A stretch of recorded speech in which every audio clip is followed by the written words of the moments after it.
Namaskar. Hello and welcome to PGurus channel. I'm your host Sri Iyer, and today I am going to again bring Utsav Chakrabarti back. And there was a summit that concluded in Washington DC. It was the Individual Religious Freedom 2023, and guess what? It had some very high profile attendees, whether it was online or in person. There were some very big names, and we will hear who they were and the kind of impact this was expected to create. Whether it created that or not, the point I think that both of us are making in this video is we are concerned about how much careful planning is being done by the other side to sling mud at India, Hindutva and Modi, somehow try and see if something will stick to prevent Modi from making a three-peat. Let's welcome Utsav Chakrabarti. Utsav, namaskar and welcome to PGurus channel. Namaskar, Sri, and happy to be back. So the last time we had a show, both of us were in India, and now we are back in the United States. And you had the pleasure of, I don't know pleasure, but you had the pain, whatever, of attending the Individual Religious Freedom. How come these have become so one-sided, Utsav? How come they gang up against Sanatana Dharma and don't even give a chance to the Sanatanis to present their side of the case? So it is a International Religious Freedom Summit. I think you said individual slip. Oh, I stand corrected. I make such mistakes all the time. I had made a presentation. So, I had been part of this summit last year. If you remember, that was actually I think my second show with you on PGurus. I remember that. So this was again this year. A couple of things need to be known about this, so that people who are our listeners, people who are following these kinds of developments should learn and know. Number one, this was a bigger summit. The International Religious Freedom Summit 2023 was bigger than the one in 2022. There was the presence of some of the key leaders from around 120 countries from around the world.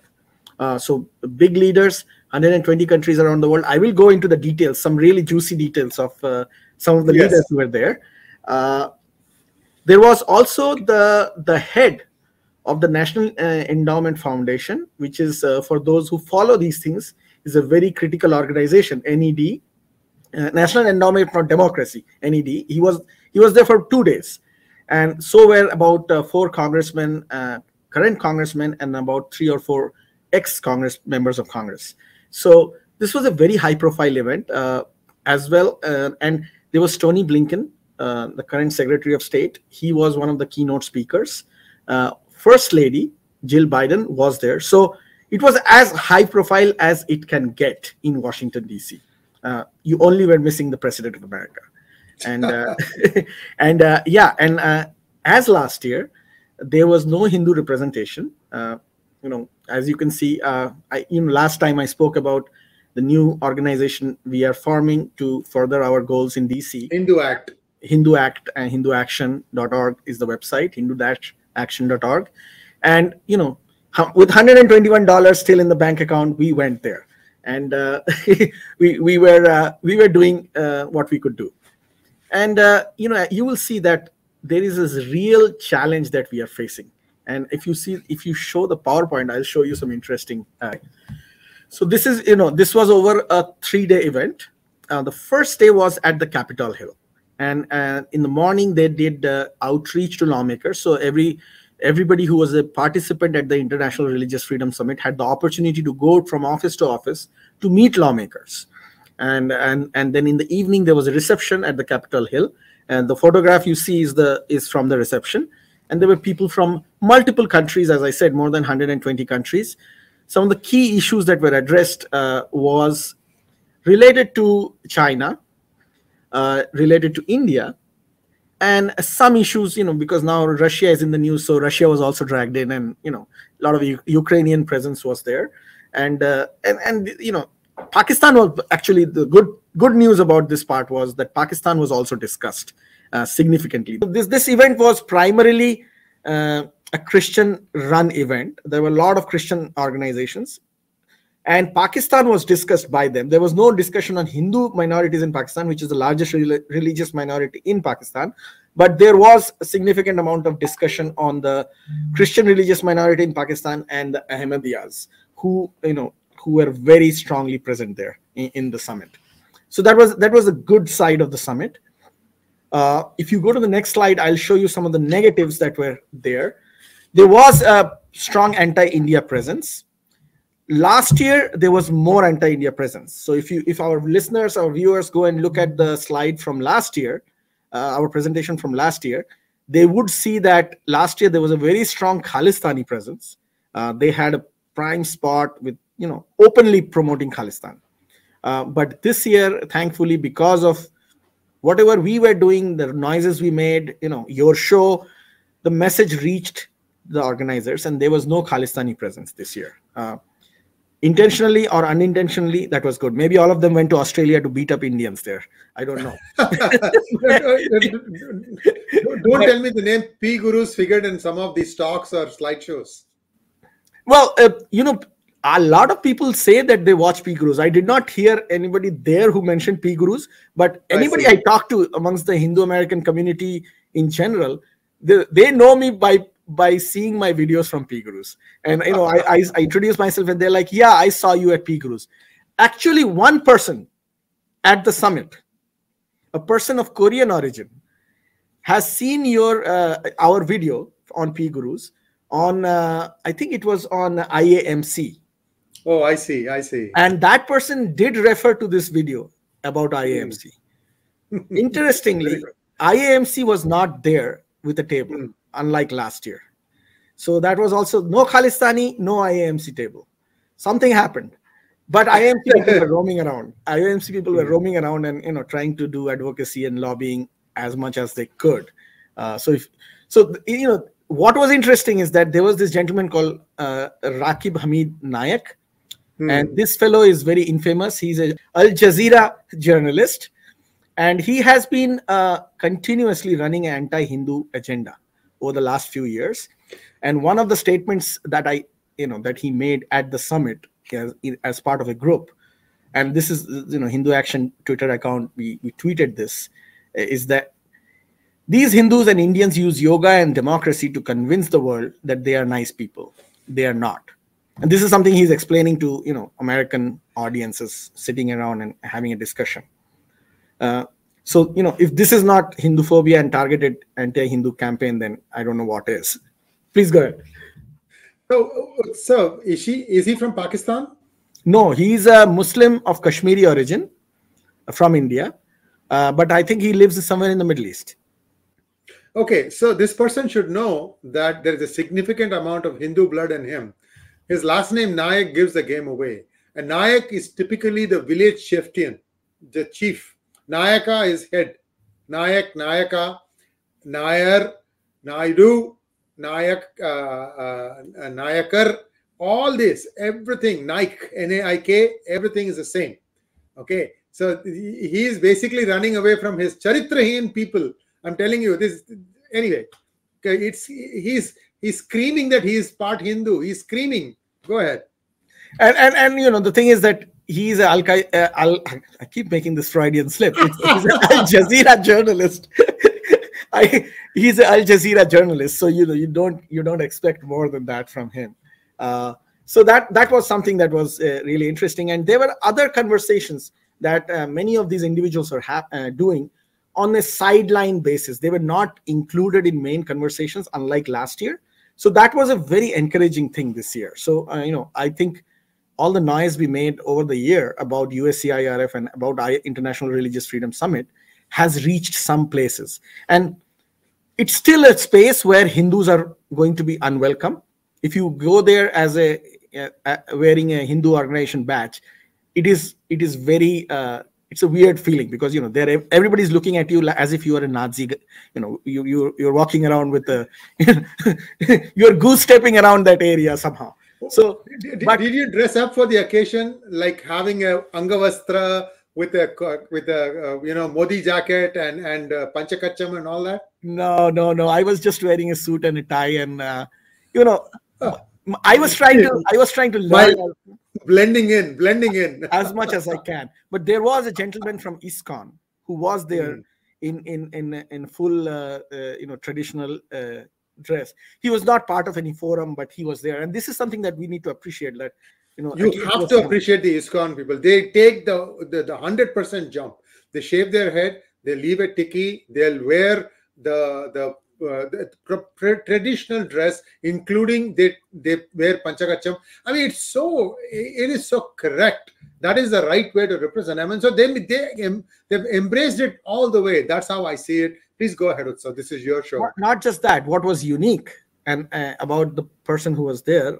Actually, I should name this person because I really respect him. He's Anuttama Das, Prabhu Anuttama Das from the ISKCON Washington DC. He was there, and what was really most impressive about him is that even though left, right, and center Hindus were being bashed and India was being bashed, he was still there helping out older people, go upstairs and carry tables with the staff at the, with the hotel staff at the Hilton Hotel in Washington, D.C. So, that seva pravritti, this feeling of sense of seva shows through. And, it makes me really proud because even though I was there with the suit and tie, I felt really good that somebody was there from ISKCON. Shall we go to the next slide? Yes. So I just wanted to make a statement about who all were there and the importance of this. This is a picture of some of the major donors who were there.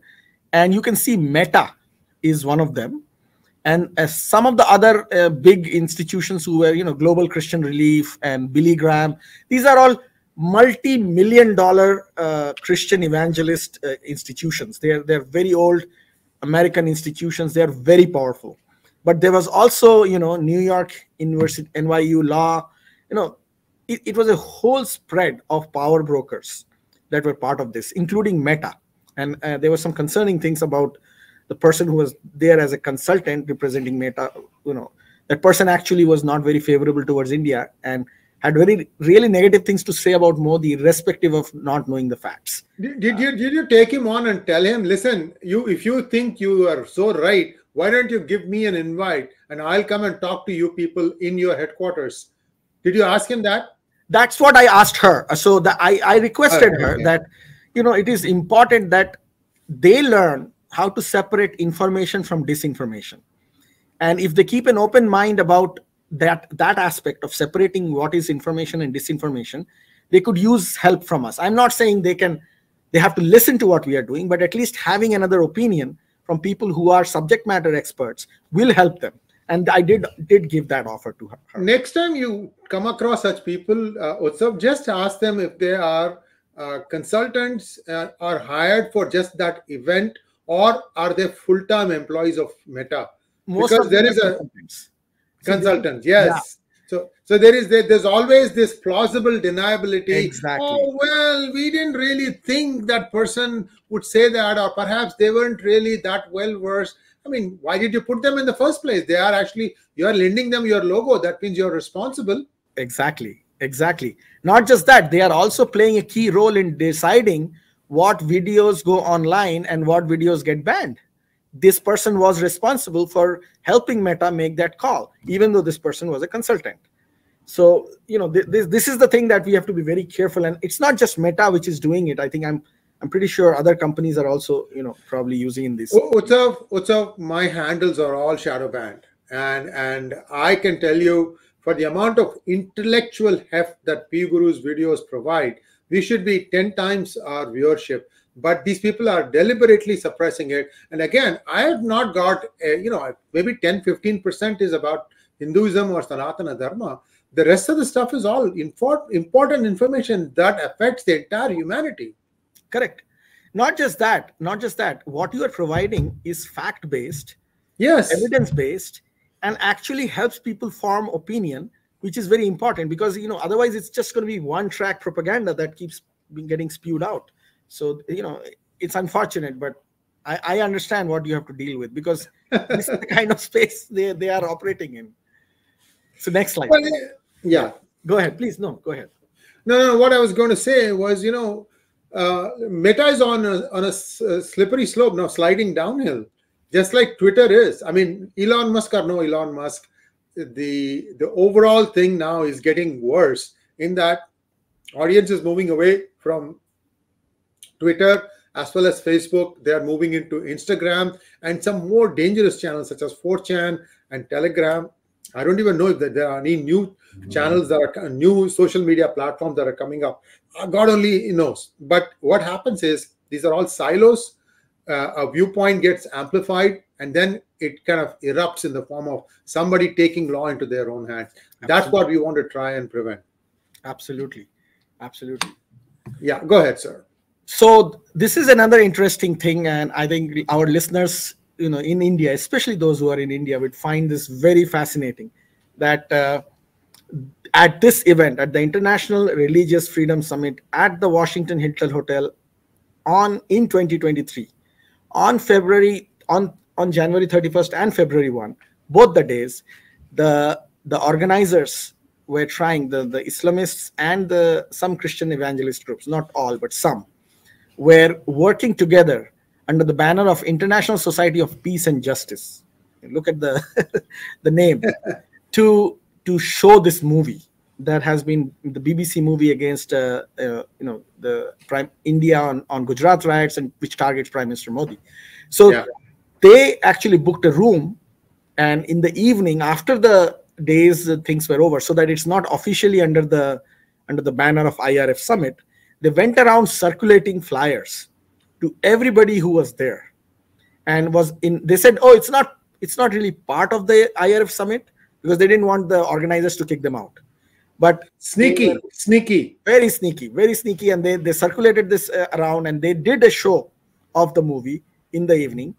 And the funny thing is that I was not there. I didn't go, but I had a friend of mine who was there, a non-Indian friend, and they said that the only people who attended were Khalistanis. There were 3-4 of them, bunch of Islamists, another 3-4 of them, and some Indian American leftists. So 5-6 of them. So it was basically just a closed, I scratch your back, you scratch my back kind of a show. Right.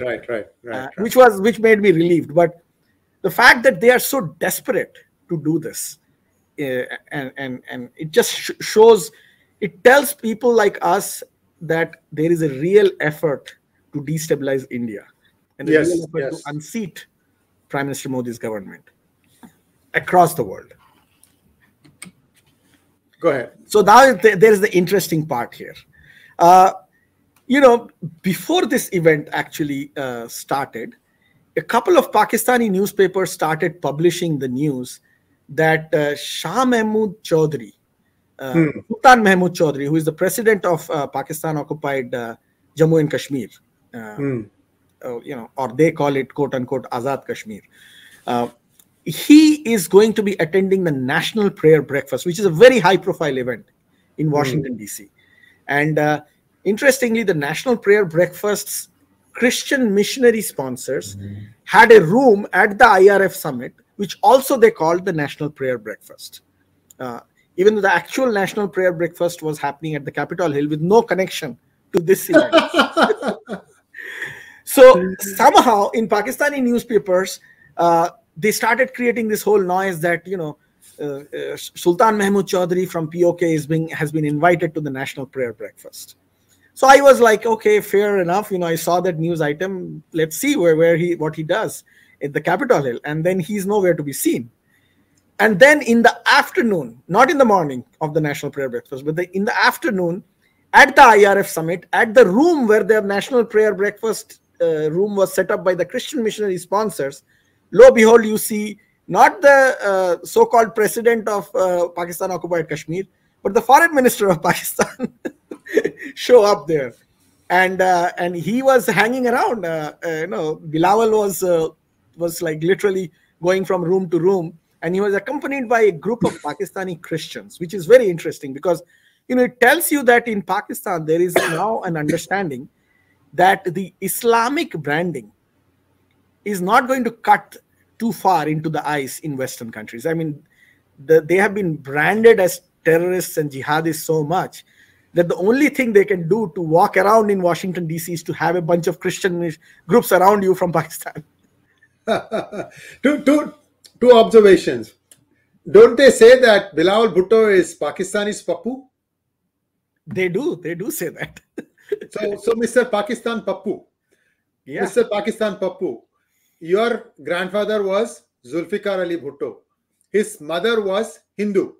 Yes. So I'm going to do the math for you because I've heard that Pappus are a little bit challenged in math.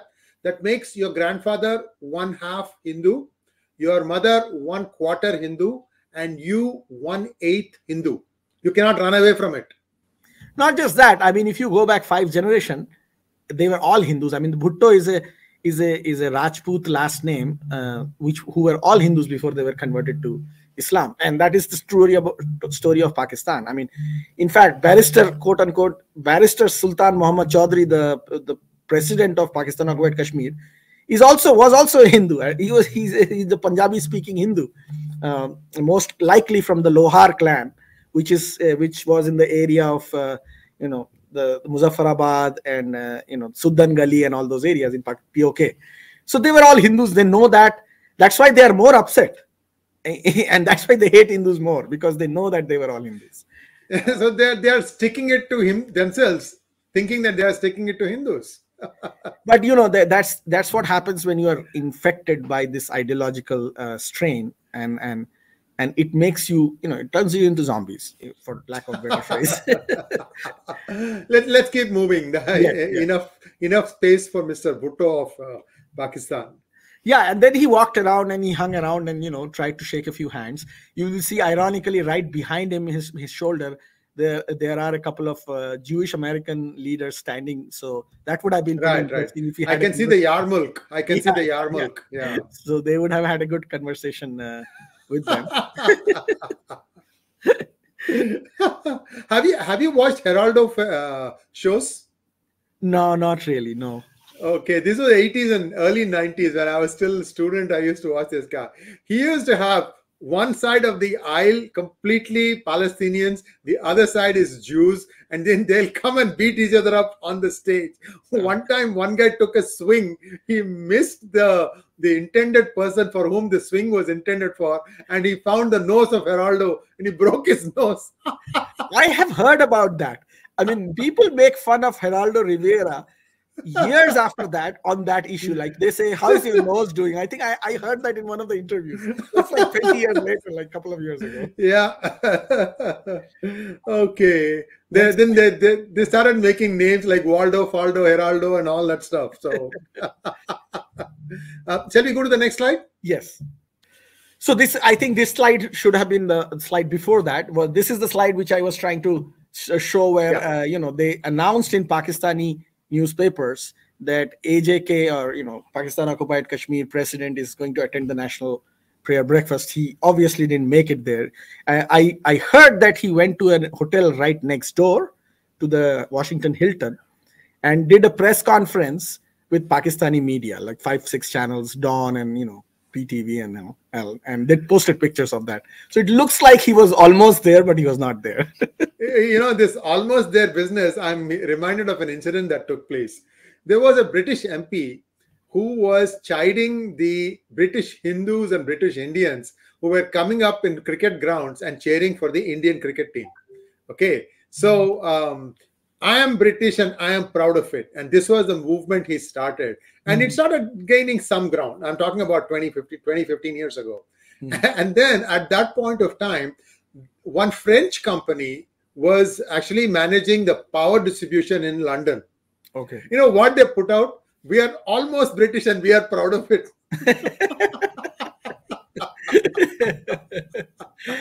No, see, the thing is that this is the power of information and sarcasm. Like, you can defeat powerful disinformation campaigns with facts and sarcasm, and it always works.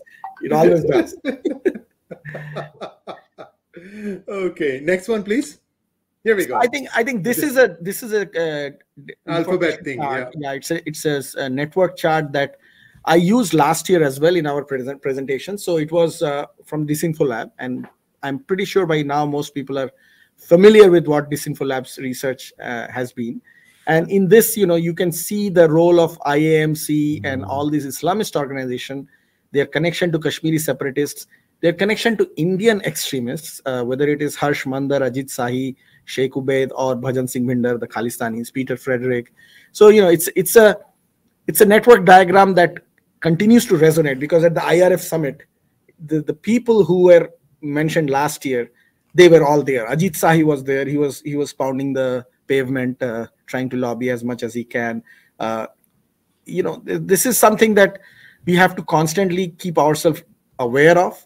And I look at this every time before I go to the summit, because I need to have an image in my brain about who is doing what and who is what. I mean, Nadine Menza was there in a key role. She's still hanging around? I thought she was done with USC IRF now. She's done with USC IRF, but now she is part of the IRF summit. So, it's they never go away. Yeah, it's never go away. It goes. And irony here is that, Nadine Menza would give a presentation in the morning about Muslim Brotherhood and the role of Islamists in atrocities against Assyrian Christians and Yazidis and Kurdish people in the Middle East. And in the evening, she would sit with the Muslim Brotherhood people and the Jamaat-e-Islami people and give a presentation against Hindus and India and how Hindutva is going to kill all the Muslims. So it's amazing that how these people can have two faces and work with the same groups that they don't like, just because somebody is a different enemy. Wow. And I mean, the thing is, now people are beginning to pick up and say that, listen, aren't you the same set of people who are trying to peddle a different narrative last time around?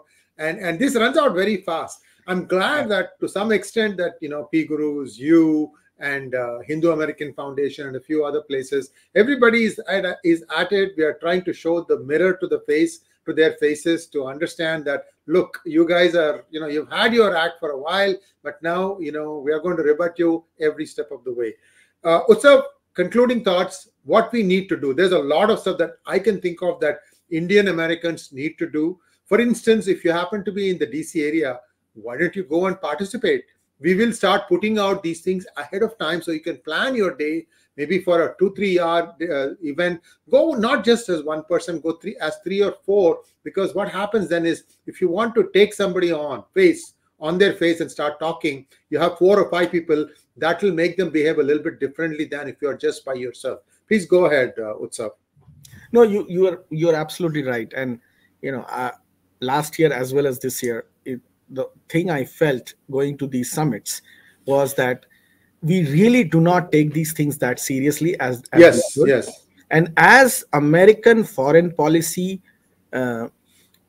fragments at a global level because of all the geopolitical conflicts that are happening, and America's diplomatic power gets challenged, extra governmental bodies like the IRF gain more and more power and resources because they are very influential as NGOs in foreign countries, in other parts of the world. So American diplomacy, when it feels threatened or feels like it is losing power, uses the leverage of these non-profits and these civil rights and human rights organizations to regain back the influence they are losing in certain countries. So it is very important to engage these people. A lot of these people just lack information and knowledge. Many of them are biased and are funded to be biased. You cannot change their mind. But those that are not biased and who are not funded to be biased, you can influence them. As you can see, this year there was no Khalistani table. Something happened. The money is still there. I mean, the Khalistanis are spending millions in Australia and UK and Canada and here. So it's still there, but something happened. So similarly, there was no IAMC table. So Indian American Muslim Council and their masters who back-end them. So there is things happening which are positive, but at the same time, we need to be serious about this. If you cannot be involved in this, then help us be involved in it, and then we can make a difference. And it takes little steps like these to make a difference. Thank you so much. And viewers, please like, share, and subscribe to our channel. Don't forget to click on the bell button for notifications. And Utsav, always a pleasure to have you. Thanks for putting together this PowerPoint presentation. It makes the message, it conveys a very, very powerful message. Namaskar. Namaskar, and thank you, Shri. Thank you very much.